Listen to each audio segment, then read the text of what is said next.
Vous êtes nombreux, c'est impressionnant. Bonjour à tous. Je voudrais saluer bien sûr le président de notre département, cher François.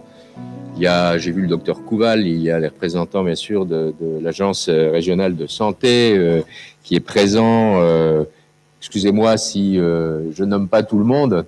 Je voudrais bien sûr saluer la présidente qui a gentiment choisi Épinal comme lieu de cette journée, la présidente de la FEMAGE, saluer bien sûr son directeur, cher Nicolas, vous saluez toutes et tous. Je veux tout d'abord vous souhaiter à tous la bienvenue ici à Épinal et je suis heureux de vous accueillir pour ce 4e colloque organisé par la Fédération de l'exercice coordonné des maisons de santé en Grand Est, et ce d'autant plus ici à l'ENSTIB, la seule école publique d'ingénieurs du bois en France, qui est le fleuron du pôle d'excellence que nous impulsons autour de la filière bois.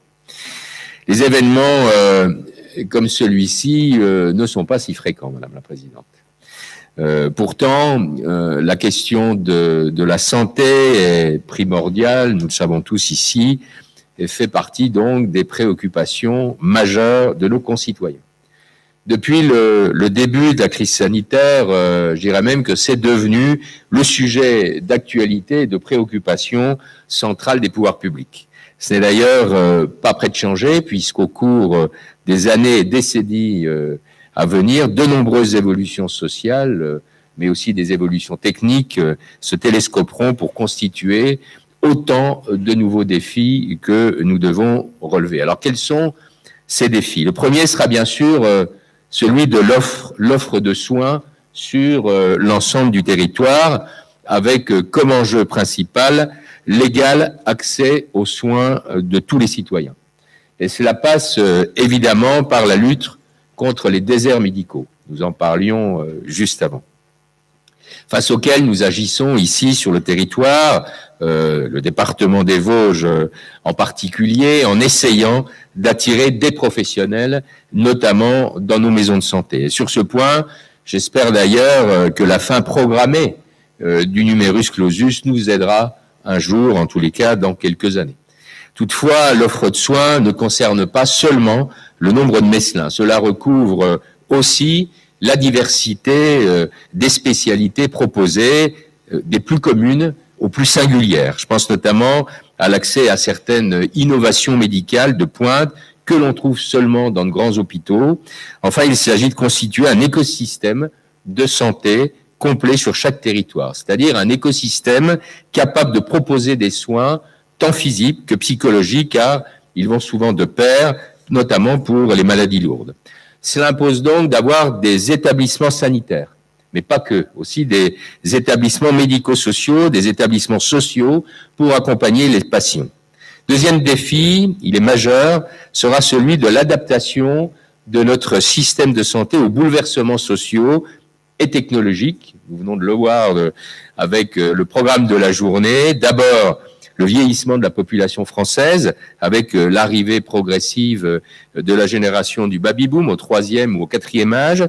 2040, les 65 ans et plus représenteront en France un quart de la population, plus de 31% ici dans ce département des Vosges. Nous étions à 18% en 2013. De même, entre 2040 et 2070, la part des 85 et plus sera en très forte hausse. Cela aura d'importantes conséquences, bien sûr, pour nos politiques de santé publique, comme par exemple le rôle croissant des aidants face à la perte d'autonomie de leurs proches, l'accompagnement du maintien à domicile des personnes dépendantes, la hausse des maladies chroniques et neurodégénératives.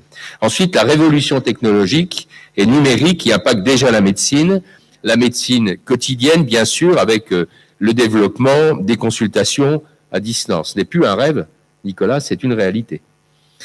Mais aussi la médecine lourde et la recherche avec des traitements innovants, comme la thérapie génétique qui offre des espoirs face à de nombreuses maladies comme le cancer. Ce sont des innovations importantes qui pourront énormément bénéficier à la santé publique, à condition, bien sûr, d'être bien encadrées et utilisées. Enfin, le dernier grand défi est celui de la réduction des inégalités face à la mort qui sont encore très prégnantes et ne diminuent pas ces dernières années. L'INSEE rappelait qu'en 2018, l'écart d'espérance entre les 5% les plus aisés et les 5% les plus pauvres de la population était de 13 ans.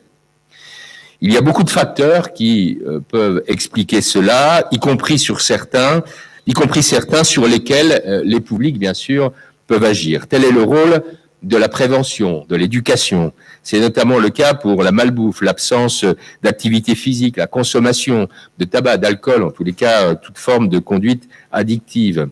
Il y aurait encore beaucoup à dire, tant le sujet, bien sûr, est riche et passionnant, mais je vais m'arrêter là, bien sûr. La santé publique, c'est une politique essentielle, mais aussi très difficile. Elle est prise en tenaille entre la logique du service public et celle des contraintes financières.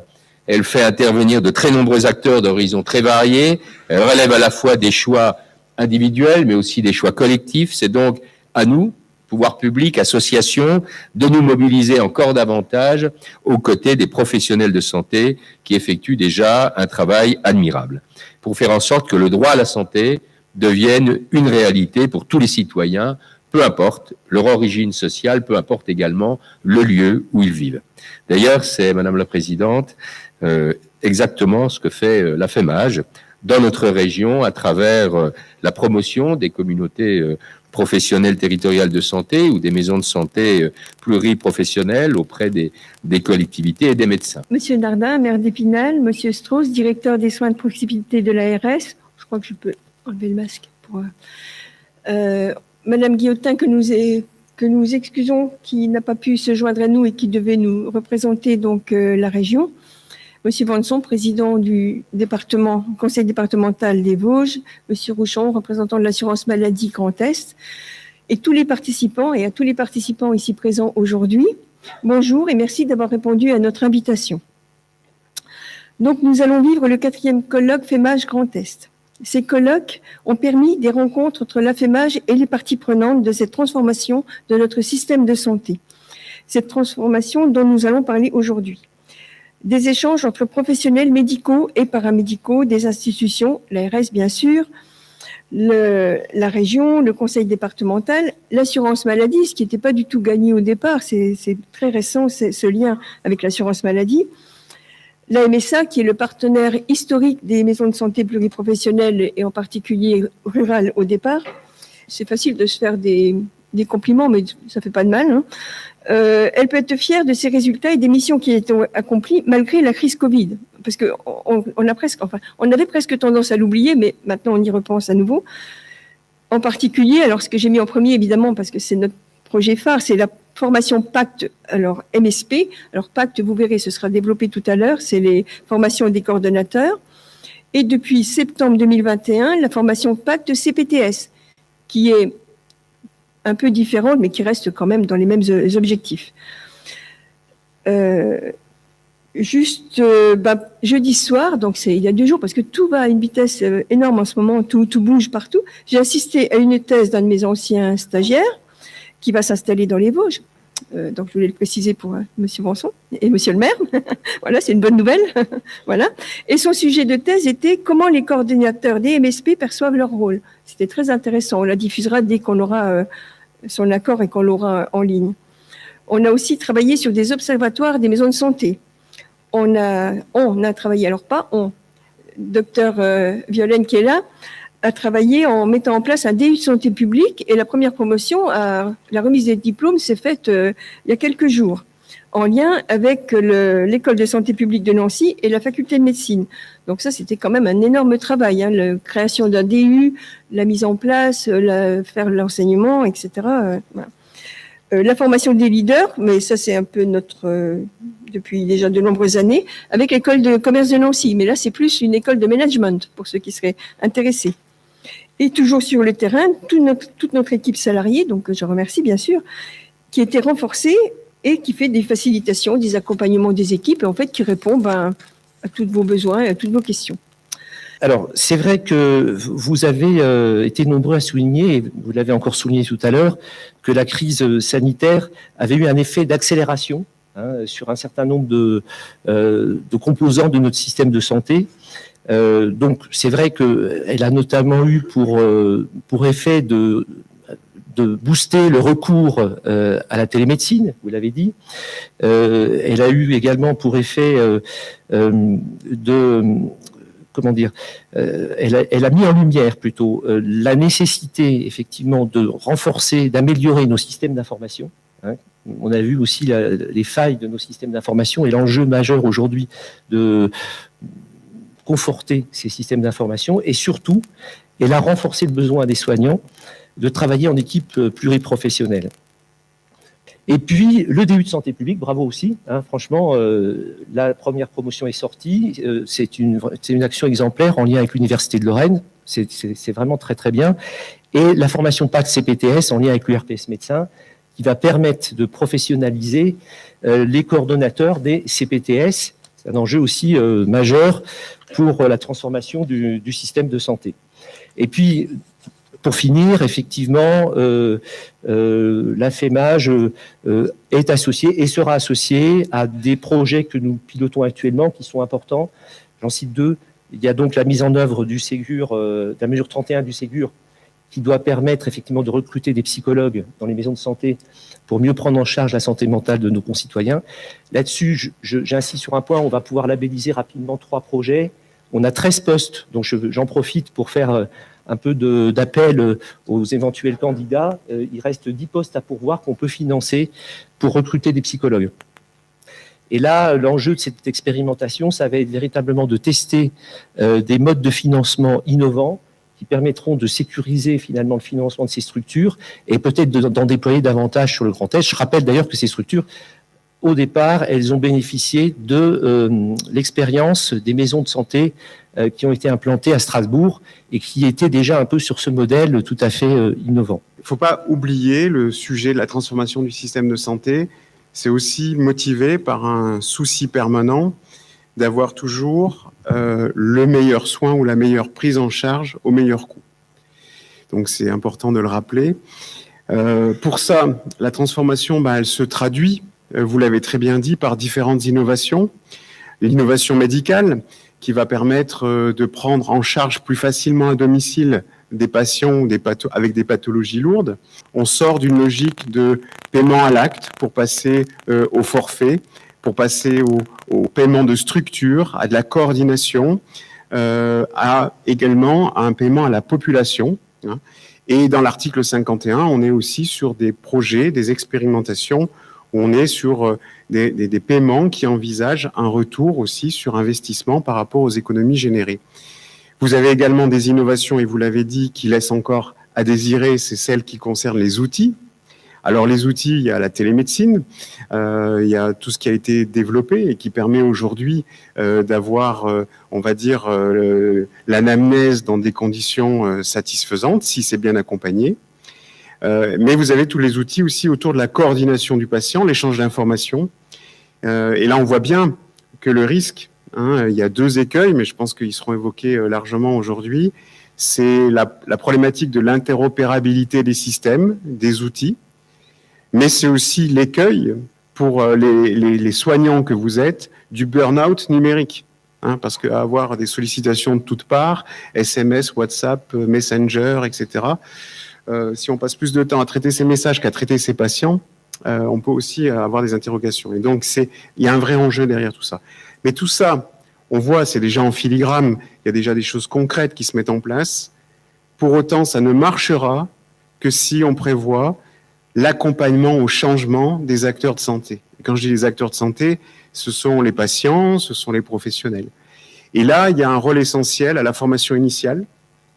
On voit bien aussi tout le rôle qui est dévolu à la formation continue, mais aussi ensuite, c'est tout ce qu'on peut faire en matière d'échange de pratiques, de bonnes pratiques, échange entre pairs, ce qu'on appelle dans le milieu professionnel le co-développement aussi, comment on amène finalement les plus réticents à franchir le cap et à s'inscrire dans des nouveaux modes d'exercice avec de nouveaux outils, etc. Et ça, c'est essentiel.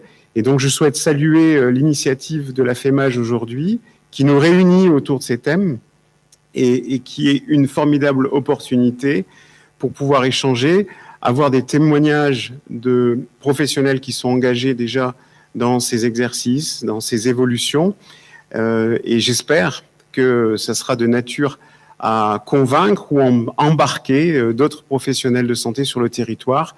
En tout cas, c'est le message de l'assurance maladie, de souhaiter et d'accompagner les professionnels de santé dans ces évolutions.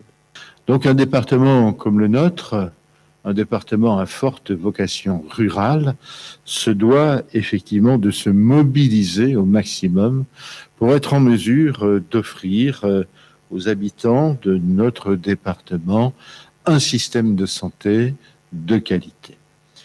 Il est vrai que la santé est un domaine extrêmement transversal, qui doit rassembler bien sûr les professionnels, évidemment, qui doit aussi rassembler les différents organismes de prise en charge, mais aussi qui doit mobiliser les collectivités, car en fait, lorsque l'on parle par exemple de télémédecine, une thématique qui est très en vogue aujourd'hui, la télémédecine, évidemment, a sa raison d'être, évidemment, on s'inscrit parfaitement dans le champ de la modernité, évidemment, mais encore faut-il qu'on ait le tuyau adapté qui nous permette de relier le praticien avec le centre qui aura la responsabilité de traiter les informations. Ça s'appelle tout simplement le déploiement de la fibre. On se dit finalement, faire une maison de santé, il suffit de faire un beau bâtiment, on y met des médecins et ça y est, les médecins professionnels de santé et l'affaire est enveloppée. En fait, vous savez mieux que moi que la vie, c'est pas ça. Faut-il qu'on ait les professionnels en nombre suffisant pour remplir cette maison de santé et qu'en fait, si on ne prend pas ce sujet en sens inverse, eh bien, si on ne demande pas à ce que ce soit les professionnels qui portent le projet de maison médicale ou de maison de santé, appelez ça comme vous voulez, eh bien, si on ne prend pas le chemin du bon bout, eh bien, on va droit à l'échec. Et là, je tiens à remercier le docteur Gérard qui nous a parfaitement éclairé au niveau du conseil départemental. Et d'ailleurs, nous suivons scrupuleusement oui, docteur, c'est comme ça. Nous suivons scrupuleusement vos recommandations parce qu'elles sont frappées du sceau du bon sens. Et c'est ce qui a guidé aussi l'action du département pour engager toujours dans l'esprit de l'implication des collectivités pour engager le plan santé.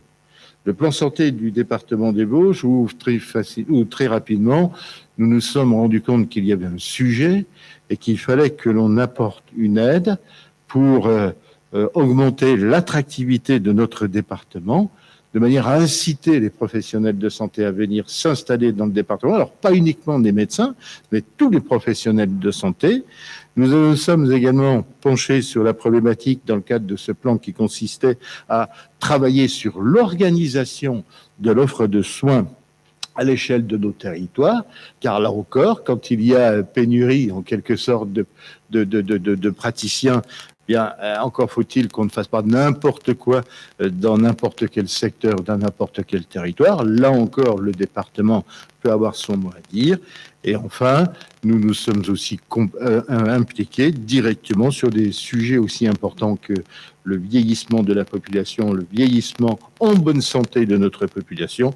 Et enfin aussi, nous favorisons les pratiques émergentes, dont la télémédecine, qui sont des sujets extrêmement importants pour l'avenir de notre médecine, notamment en milieu rural.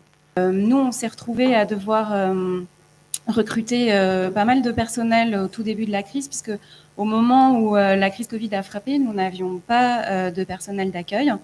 Sauf que quand on supprime les consultations sans rendez-vous, que il faut trier les patients, les informer, les rassurer, on a besoin d'avoir du personnel d'accueil. Quand la société de ménage nous dit ah ben on est désolé, on nous a dit qu'il fallait nous confiner, donc vous n'aurez plus de personnel de ménage à partir de dans 2 jours. Il a fallu de manière comme ça sur les chapeaux de roue enclenché un certain nombre de processus de recrutement que les médecins n'avaient pas la possibilité de porter. Et donc, c'est le reste de l'équipe qui a pris le relais. Et en fait, ça nous a permis de maintenir tout simplement l'activité de la maison de santé. Et ça nous a permis de maintenir le lien humain avec nos patients. On est en ruralité, hein, vraiment.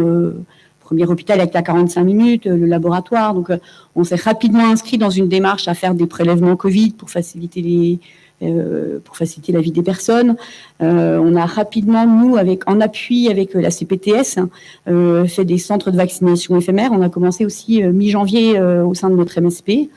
On a fait, et c'est peut-être la plus grande avancée pour laquelle on continue, enfin les centres de vaccination, on les continue pour la 3e dose, mais ce qu'on cherche à pérenniser le plus là, c'est la téléconsultation accompagnée par les infirmières, parce qu'en fait, pour réduire les contacts de professionnels et puis avec les patients, les infirmières sont allées au domicile, on utilisait nos téléphones portables pour faire de la téléconsultation et ils prenaient l'attention et on avait le patient en visio, et ça c'est quelque chose qu'on veut pérenniser, puisqu'on a répondu à l'appel à projet via Pulsi et la région Grand Est pour mettre ça en pratique tout au long, pour les futures années au sein de notre MSP, parce que il manque de plus en plus de médecins sur notre territoire et la téléconsultation semble quand même quelque chose vers lequel effectivement on va aller à terme.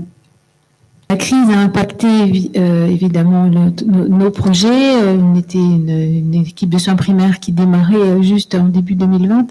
On avait comme projet de faire surtout de la prévention au niveau des patients sur les maladies chroniques. On avait un projet de dépistage de patients diabétiques de programmer une journée. On avait comme programme aussi de faire une prévention sur le mois sans tabac, sur Octobre Rose. On avait travaillé sur un projet par rapport aux enfants et aux écrans connectés.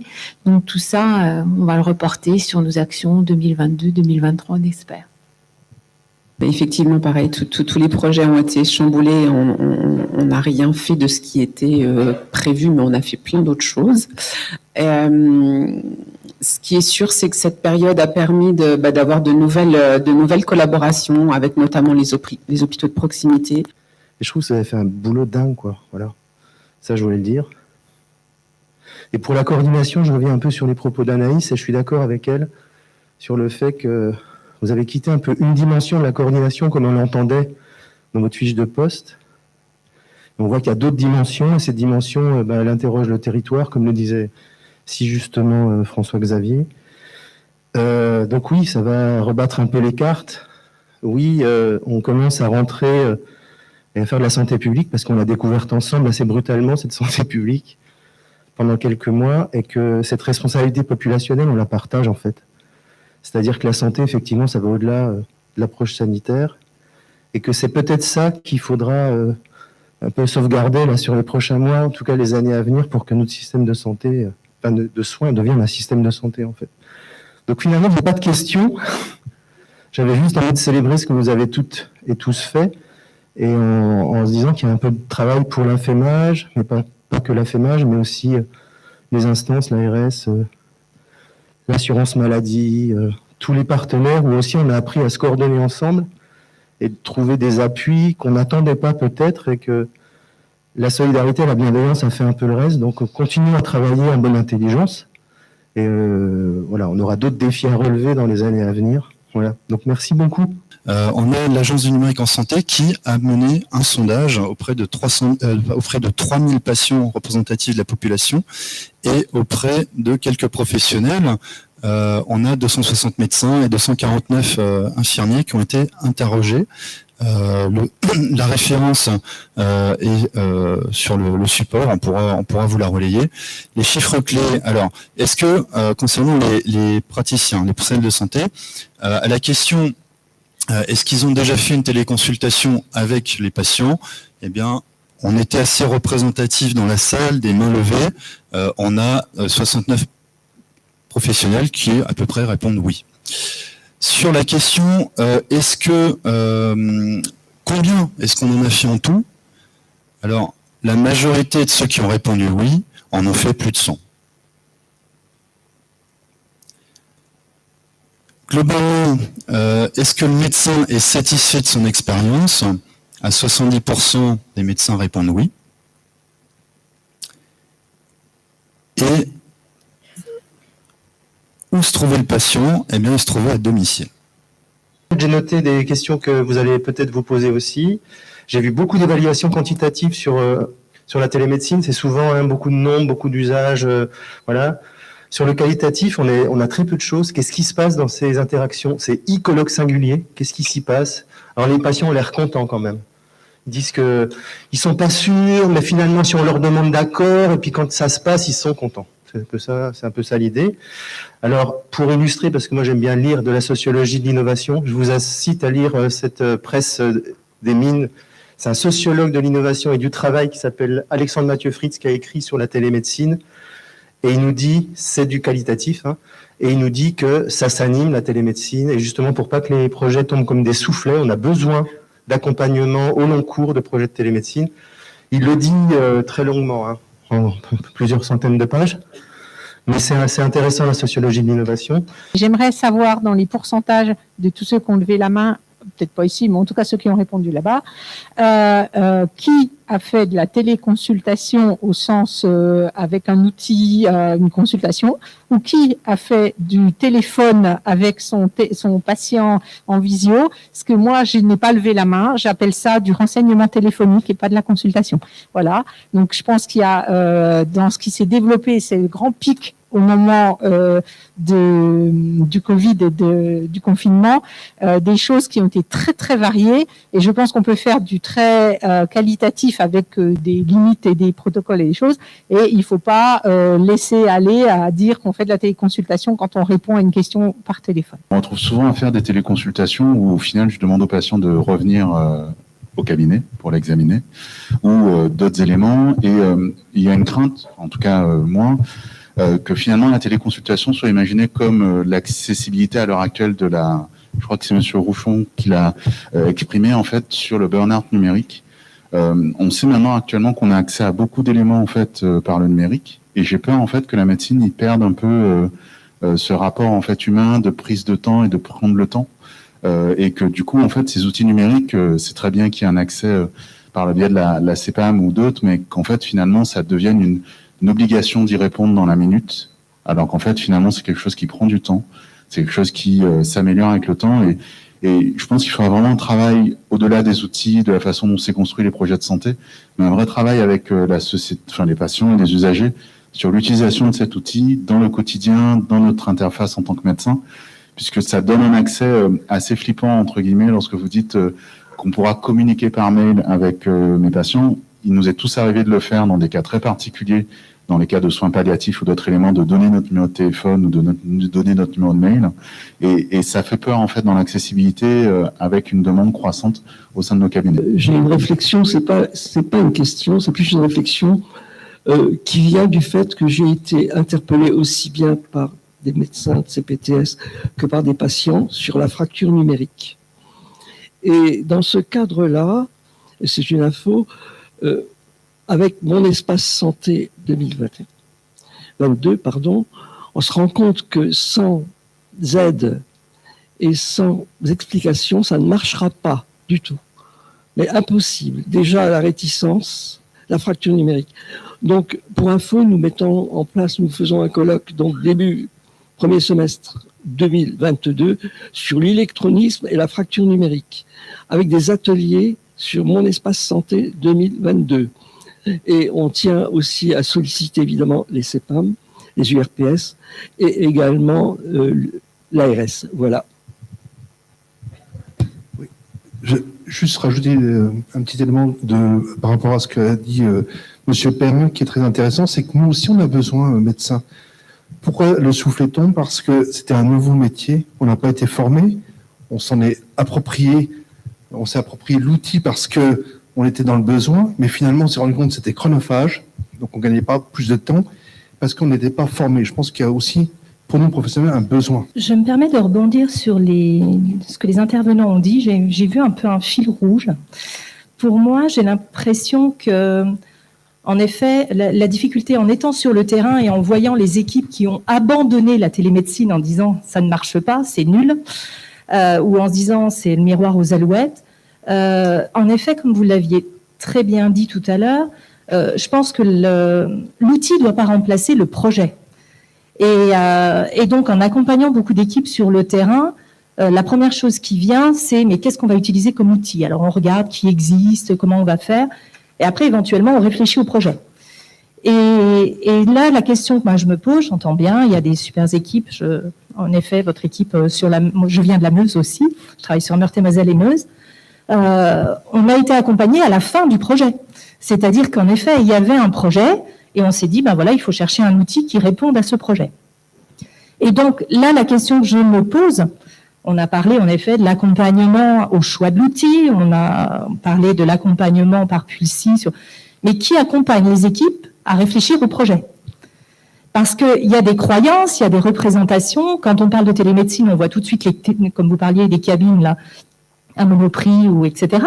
Mais en effet, je pense que sur le terrain, il y a quelques coordinateurs qui en effet lancent des idées dans des équipes, mais je pense qu'il manque aussi du lien pour réfléchir sur toutes ces croyances, toutes ces représentations avant de travailler sur la télémédecine. Moi, je rêve un jour d'avoir un industriel qui vienne me voir en me disant « mais de quoi vous avez besoin ?» Et pas l'inverse, pas de voir un industriel qui vient me présenter son application ou qui vient me présenter sa tablette ou qui vient me présenter son chariot, mais qui vient me dire voilà, vous avez un projet, vous êtes embêté avec tel profil de patient, vous imaginez que vous allez pouvoir répondre mieux, gagner du temps ou en voir plus grâce à voilà, vous avez besoin de quoi? Et en fait, c'est d'abord nous, c'est notre démarche personnelle de soignant qu'on doit inverser. Et ce qui est bizarre, c'est parce que on se laisse pas avoir par les délégués médicaux, à l'inverse. C'est quand on revoit les industriels de la pharmacie, c'est pas eux qui vont nous dire quoi prescrire en fait. On vient juste prendre du renseignement et puis après adapter nos prescriptions en fonction des recommandations. Et ben, il faut avoir la même démarche intellectuelle vis-à-vis des différents outils. Ils doivent venir au service de notre pratique, qu'elle soit individuelle ou qu'elle soit coordonnée entre plusieurs professionnels de santé. Il y a des principes de fonctionnement qui sont en place actuellement, hein, qui sont des principes de professionnalisme, qui sont des principes de parcours, qui sont des principes de coordination. Et je me rappelle qu'à l'époque où, par exemple, moi je me suis engagé dans le montage d'une MSP, des questions de ce même genre se posaient. Je crée des murs, est-ce que je suis en train de créer un espace professionnel améliorant le service aux patients qui vont être là, ou est-ce que je suis en train de créer un centre commercial? Et ça donne l'impression, quand on entend le fonctionnement affiché de l'espace numérique de santé, qu'il s'agit d'une espèce de grand centre commercial de la santé, dans lequel chacun entrerait presque automatiquement. On pousse la porte, on est là, on est en France, et ben voilà, on entre dans l'espace numérique et on va au-devant des soins. Et si on n'est pas d'accord, si on ne l'a pas exprimé, notre dossier et nos données de santé sont présentes dans cet grand espace. Cette analogie avec les maisons de santé, espace, oui, je vais faire bref, a du sens pour moi. Et donc, j'ai des inquiétudes sur l'effet que vont avoir ces démarches sur justement mon rôle professionnel. J'ai un rôle de conseil, d'accompagnement des patients. À partir du moment où les données de santé que je gère, que je co-gère avec le patient ne sont plus sous ma maîtrise, elles sont parties dans un grand espace, je ferai piquer un bilan biologique, voilà, tous les professionnels qui accèdent à cet espace pourront en être au courant. Je n'ai même pas besoin de leur dire, t'as qu'à regarder, mec, tu verras où c'est que ça se trouve et tu sauras si ton patient, le gars qui vient de voir, il a un coronavirus ou non, j'ai pas besoin de te le répéter. Ça s'oppose, à mon sens, aux discussions et aux liens qui devraient se faire pour qu'un parcours correct et un accompagnement correct puisse se faire pour le patient. L'esprit de la télémédecine que Jérémy tu décris, c'est pas cet esprit consommateur, c'est un esprit vraiment où on travaille ensemble et tu réintègres le patient dans le parcours de soins parce que c'est ça qui permet d'améliorer la santé des personnes dans le respect de leur autonomie évidemment. Donc voilà mes interrogations. Est-ce qu'on a des éléments qui permettent un peu d'éclairer? C'est dans la même marmite qu'on parle de l'ensemble. Or, les usages sont un peu différents. Et qu'est-ce qui va nous arriver?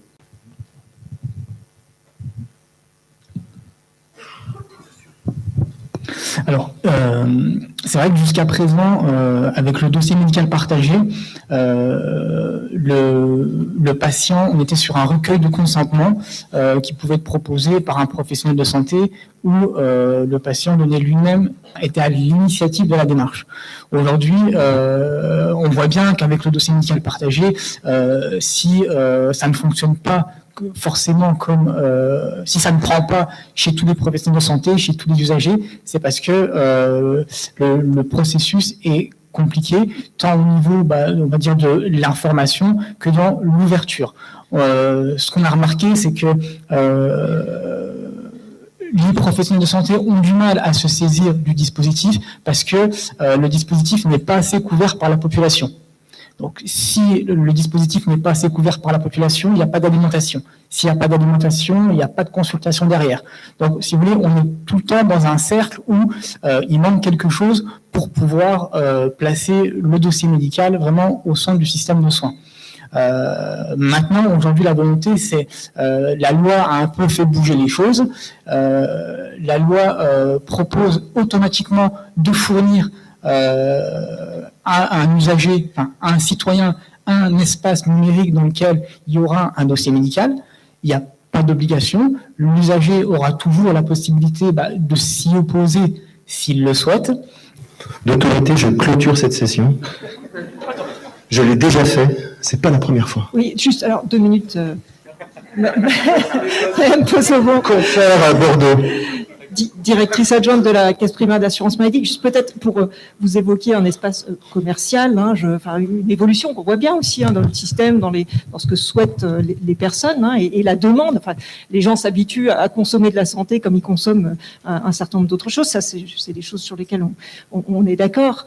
Après, il faut quand même rappeler que mon espace santé a été construit par les pouvoirs publics et une des volontés des pouvoirs publics, c'est vraiment justement d'offrir un espace de confiance sécurisé, de le confier en termes d'architecture à l'assurance maladie, qui est aussi un partenaire de confiance, je pense, pour stocker un certain nombre de données. Voilà, donc il y a une volonté aussi de se saisir on voit bien cette mécanique qu'on n'interrompra pas dans la durée, de partager des données, de se les envoyer, etc., de façon numérique.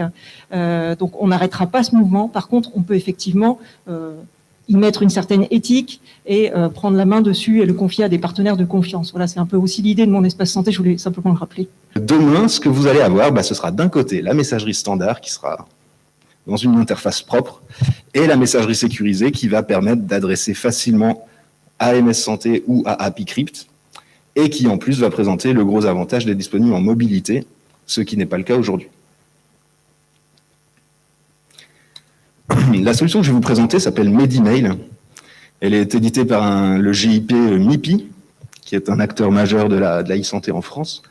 Et cette solution, elle est utilisée par cinq régions, que sont l'Occitanie, PACA, Hauts-de-France, Guyane et Corse, et qui est utilisée aussi par 3 des 5 grades, donc les grades, les groupements régionaux d'appui au développement de la e-santé, par 5 des grades ayant les plus gros volumes. Donc, ce qui nous fait 90 000 utilisateurs au niveau national, la possibilité d'administrer différents domaines, d'envoyer des notifications de la présence d'un email sur tout type de boîte aux lettres, de faire des mails MS Santé, AppyCrypt et accès aux annuaires, gérer des boîtes aux lettres nominatives, organisationnelles et applicatives et nominatives, adresser un mail via un numéro RPPS, adresser un email à un patient, avoir des accusés de réception.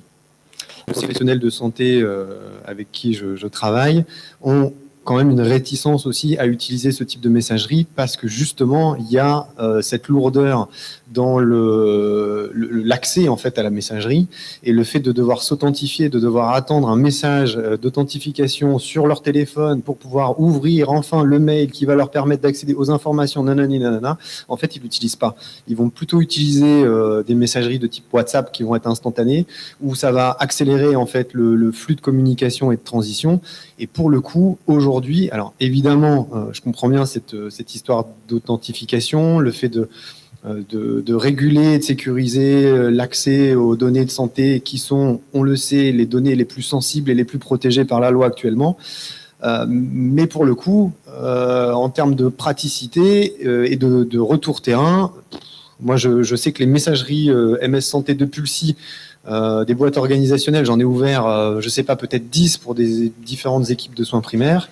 Et aujourd'hui, je sais pas s'il y a une personne des 10 équipes qui a ouvert plus de 3 fois cette messagerie, et je suis coordinateur depuis 7 ans. Et j'ai encadré peut-être 20 ou 25 maisons de santé jusque-là. Donc, voilà, j'ai un petit doute sur cette pratique et sur le fait que les professionnels de santé puissent effectivement utiliser cette messagerie. Alors, est-ce que vous avez une solution ou est-ce que vous avez pensé à autre chose, et est-ce que vous avez ces retours aussi du terrain? Alors, oui, l'authentification forte, c'est vrai que j'ai parlé de la méthode mot de passe à usage unique. Il y a d'autres moyens de s'authentifier de manière forte. Et je pense par exemple à la carte CPS ou ICPS, par exemple, ce qui pourrait faire gagner quelques secondes à la connexion. Et sur le téléphone? Et sur le téléphone, alors attention, les smartphones type iPhone, etc., qui font de la reconnaissance faciale ou reconnaissance d'empreintes, etc., c'est considéré comme de l'authentification forte également. Pour ceux qui ne connaissent pas encore Audisweb, très rapidement, c'est un service proposé par Pulsi, gratuit comme les autres services, sur lequel on peut souscrire sur notre store Pulsi, le Pulsi Store, sur store.pulsi.fr. Du côté du professionnel, ça ne nécessite aucune installation spécifique, c'est un logiciel qui est disponible en web, d'où son nom Audisweb. Du côté patient, ça va tourner facilement sur des terminaux typiques. Le principe, c'est que le patient va recevoir une invitation à se connecter par SMS ou par mail, et bien évidemment, toujours dans un cadre sécurisé. Les échanges de documents sont ici sécurisés du fait que Pulsi est certifié hébergeur de données de santé. Alors là encore, je vais passer vraiment dans le réel. On va vous faire un petit exemple. Donc là, ici, je suis sur le portail Pulsi, que les utilisateurs Pulsi connaissent bien. Je vais lancer le service Audisweb, qui se présente sous cette forme. Et je vais me mettre dans la peau d'un médecin qui va faire une rapide téléconsultation. Donc je vais tout simplement créer mon rendez-vous, créer ma consultation, et je vais rechercher le patient. Alors, Audisweb repose sur, encore une fois, une brique socle de Pulsi, qui est le serveur de rapprochement d'identité, qui va vous permettre de retrouver très rapidement un patient s'il est déjà connu, par exemple, d'un établissement qui alimente ce serveur de rapprochement d'identité. Ça veut dire que s'il n'a pas été dans un établissement, vous ne le trouvez pas. Mais vous avez la possibilité de le créer, bien évidemment. Tout à fait. Donc ce dispositif, il a été introduit par la stratégie nationale de santé. Donc il tient son nom d'un article, qui est l'article 51 de la loi de financement de la sécurité sociale pour 2018, et il offre la possibilité d'aller déroger à des règles de financement et d'organisation de droit commun. Donc l'idée, c'est bien de sortir du cadre actuel pour aller tester des choses qu'on ne pourrait pas faire aujourd'hui, en fait, dans le cadre de droit commun. Pour pouvoir faire ça, le dispositif est également doté d'un fonds dédié pour financer ces projets sous l'axe dérogatoire, un fonds qui appartient à la CNAM, qui est le Fonds pour l'innovation du système de santé, le FIS. On l'appelle communément comme ça. Et puis à côté de ça, évidemment, on a tout ce qui est déclinaison régionale de cette stratégie et de cette politique qui est installée au niveau national, donc en accompagnement en accompagnant des projets d'innovation article 51 en région, mais également, pourquoi pas, en finançant des projets d'expérimentation en dehors de l'article 51 sur le FIR-ARS, c'est également une possibilité. Avec une dimension également que je n'ai pas creusée là dans la diapositive, qui est celle peut-être également de la détection des vulnérabilités et d'une prise en charge plus adaptée en fonction de la situation des mamans et puis des familles au sens plus large. Donc on retrouve par exemple un forfait de prise en charge standard, et puis à côté de ça, un forfait d'accompagnement renforcé avec plus de visites également qui sont réalisées au domicile.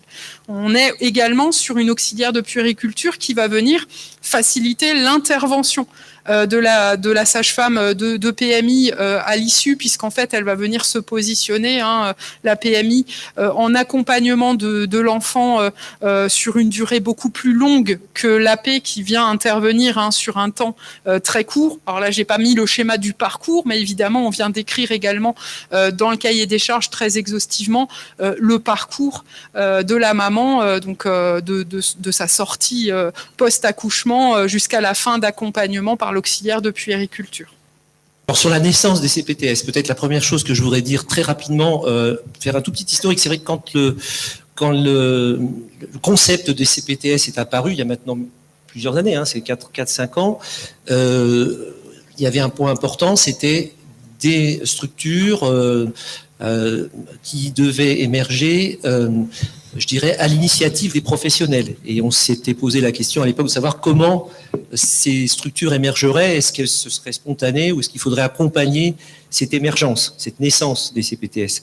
Et c'est la raison pour laquelle on a passé, je le rappelle, un contrat pluriannuel d'objectifs et de moyens avec l'URPS Médecins Libéraux. On essaie de bâtir avec vous ce qui sera finalement notre document d'échange pour les 5 ans qui viennent. Et ça continue après. La vie de la CPTS continue. Il peut y avoir des avenants, on peut enrichir, on peut chaque année revoir au goût des professionnels, de mettre de nouveaux parcours, de nouvelles pathologies à l'étude. Par contre, il y a un vrai sujet. Et là, nous progressons et nous marchons ensemble. Pour ce qui est plus spécifique, donc à la MSA, donc on est effectivement un régime qui s'investit principalement sur les territoires ruraux, de par la spécificité de la population qu'on protège. Donc, on a vocation effectivement, dans le cadre de notre stratégie santé, à garantir ou à essayer d'accompagner en tout cas l'accès et une meilleure coordination des soins. Et puis, on s'investit aussi beaucoup dans tout ce qui est promotion de la santé. On a une politique de prévention qui est quand même très large, qui intervient dans tous les milieux et tous les âges de la vie. Donc, ce qui fait qu'on est vraiment en proximité sur les territoires ruraux, du fait de notre proximité et notre connaissance de ces territoires pour pouvoir accompagner des projets notamment de structures d'exercice coordonnées. Je voulais juste souligner. Bon, d'abord, la bonne collaboration avec l'assurance maladie et avec l'ARS, c'est à souligner. Puis ensuite, le bon travail qu'on fait en commun avec les autres URPS, dont il y a l'un ou l'autre représentant ici aujourd'hui, on se répartit assez bien le travail. Et pour résumer, en fait, nous sommes les représentants de l'ensemble des professionnels libéraux. À côté de ça, vous avez les ordres qui sont les représentants, mais dans d'autres domaines, de l'ensemble des professionnels de chaque profession. Mais ça veut dire quoi? Par rapport à la FEMAGE, par exemple, la FEMAGE sont des adhérents, ce sont des gens qui adhèrent, donc des volontaires. C'est quand même beaucoup plus sympa de bosser avec des volontaires. Et donc, nous, URPS, notre travail, c'est d'accompagner le déploiement des CPTS. Et en fait, pour qu'elles se déploient, il faut qu'elles répondent pas seulement à la commande qui a été passée par les pouvoirs publics, mais il faut qu'elles répondent surtout aux besoins. Nous, pour être dans les CPTS aujourd'hui, moi j'ai eu des formations pour être dans une CPTS. Je ne me serais pas permis de pénétrer une CPTS sans avoir moi-même, savoir ce que c'était, et avoir une formation spécifique sur les CPTS. Et donc ça aussi, nos bénévoles aujourd'hui qui s'investissent dans des CPTS ou plus tard dans des maisons de santé auront l'obligation d'être formés. Le pilier de la CPTS, c'est la coordinatrice. Quand on est dans une MSP, puisqu'il se trouve que j'ai un peu toutes les casquettes, c'est plus facile. On est dans des murs, on est autour de nous, on se réunit pour le café, pour des réunions, pour ceci, c'est facile. Une CPTS, c'est un territoire. Il faut, comme vous l'avez dit, il faut s'occuper, il faut être comme interlocuteur des professionnels. Bon, évidemment, mais pas que. Il faut, avec le CLS, avec l'hôpital, avec les EHPAD, suivant le projet de santé, vous avez de multiples interlocuteurs.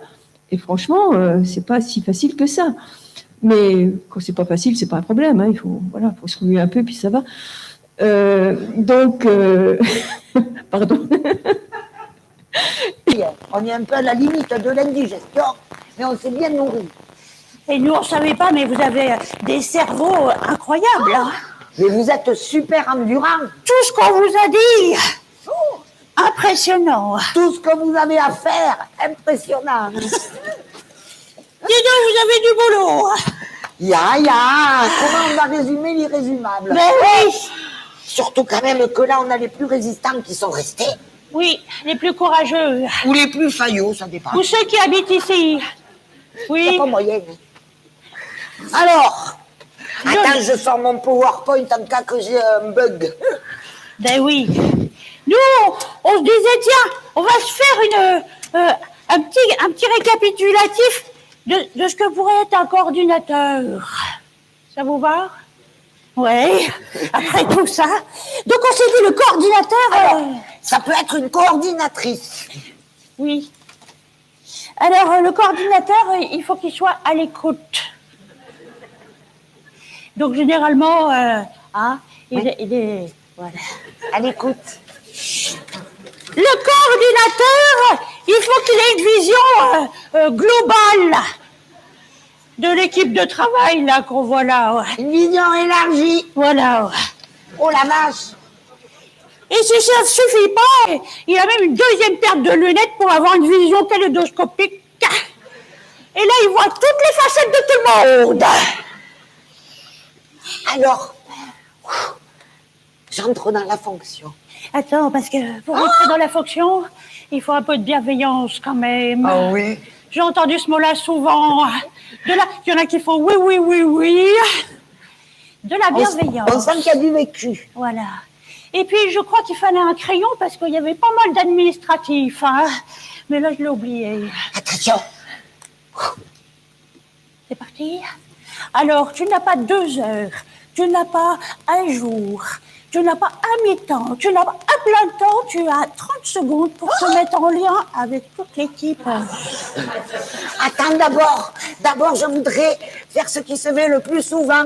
Tu sais, mais oui, la fonction, tout ce que les autres ils veulent pas faire, ils demandent à moi. Tout ce qu'on peut pas ou tout ce qu'on veut pas, hein? Je suis un pivot organisationnel, mais alors là, hop, il faut faire ça, oui, bien sûr. Ah, le médecin, ah, mais bien sûr. Oui, là-bas, là-bas, le faire. Ah non, mais là, tu peux pas le faire. D'accord, je suis là. 3, 2, 1, c'est parti! Allez, maintenant, fonction d'animation de l'équipe. Oh là. Bon Dieu, j'en perds la bienveillance. Alors, attends. Un lien! C'est un chantier, hein, bien évidemment. Alors toi, là, le pharmacien que j'ai repéré, non mais quand même avec la vue élargie, je peux focaliser. Est-ce que vous vous connaissez tous les deux? Oui, eh bien vous allez renforcer votre lien. Voilà. Est-ce que, madame, vous connaissez la dame là-bas? Ah mais voilà, regardez, vous allez apprendre à vous connaître. Oui, il faut se regarder dans les yeux quand même pour se connaître. Hein. Vous avez le droit de tourner la tête. Madame, lâchez votre visio-téléconsultation. Oh! Ensuite, est-ce que vous, là-bas, vous connaissez cette dame? Et voilà. Il y a du boulot, hein? Vas-y, Rosalie, vas-y. Putain, et tout ça à fond, la caisse. Il te reste plus que 25 secondes. On a encore fait le tri des EPI qui manquent. Oh, vous la connaissez? Hop, hop, hop. Hop, hop, hop. Un petit peu là-bas, regarde. Attends. Regarde, ils sont tout seuls, ils sont comme ça, il faut youhou, on est là. J'ai failli scinder l'équipe. Lui de la chômage, il est complètement désespéré. J'arrive. Attention, hein, parce que ça me décapite quelques-uns. Oh là, j'arrive. Et tu les connais là-bas? Non. Eh bien voilà. Et tu vois, il faut garder une certaine tension d'attention, parce que si c'est trop mou, ça lâche. Oui, oh, excusez-moi. Voilà, passe par là. Vous le connaissez à lui? Ah bon? Il le connaît trop. Oui, regarde, il le tient dans le bout du doigt. Ouais.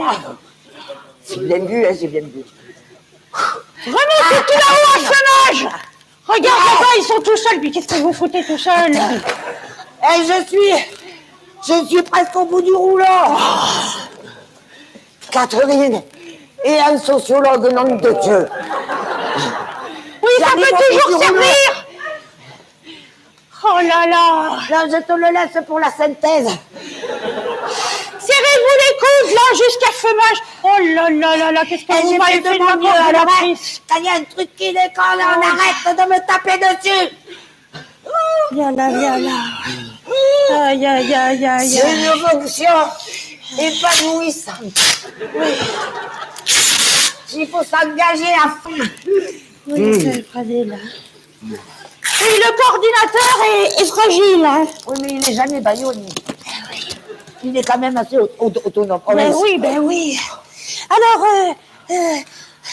vous allez pas bien? Est-ce que je peux avoir une téléconsultation? Mais oui, bien sûr. Alors, j'ai pas l'outil de madame, mais celui-là, il marche très bien aussi. Pip, pip, pip, pip, pip, pip. Alors, je suis en train de faire une RSP. Oui. Un RSP, un burn-out. Attendez, c'est quoi votre profil?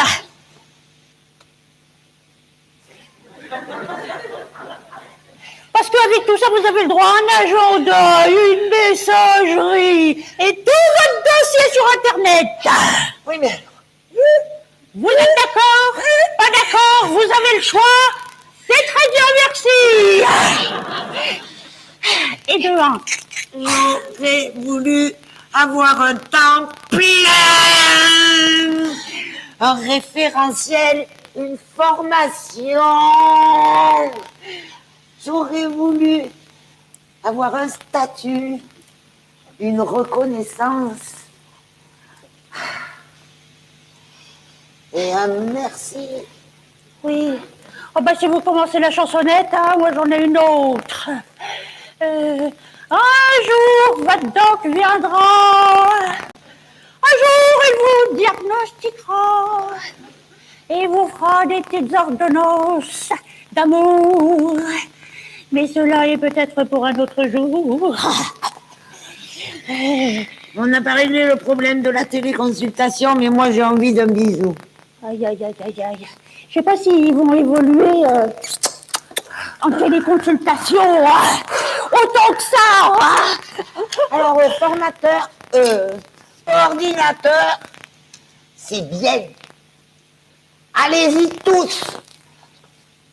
Bon Dieu, ça fait un enthousiasme général. Oui. Non, mais après cette journée-là, laisse tomber. Ah non, mais moi, je dis que la formation,